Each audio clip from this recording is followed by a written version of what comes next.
ஒருத்தர் சொல்கிறார் இன்னொருத்தர்களை, என் தம்பிக்கு ரொம்ப பயந்த சுபாவம் சார். இட்லி கூட சூடா சாப்பிட மாட்டான் அப்படின்னு.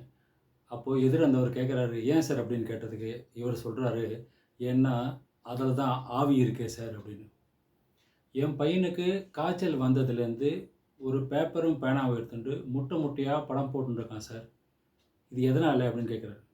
அப்போ எதிர இருக்கிறவர் சொல்றாராம், மேபி அவனுக்கு பறவை காய்ச்சல் வந்திருக்கலாம். அதனால இருக்கலாம் சார் அப்படின்ட்டு. நான் பாடம் நடத்தும்போது நீ தூங்கிட்டு இருக்க.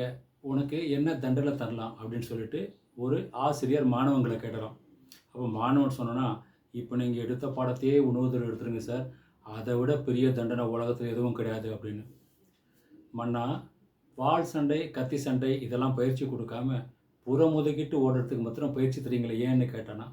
அதுக்கு மன்னர் சொன்னாராம், அவனும் என்ன மாரி பொழச்சு போக வேணாமா உயிர் பொழச்சுன்னு அதான்.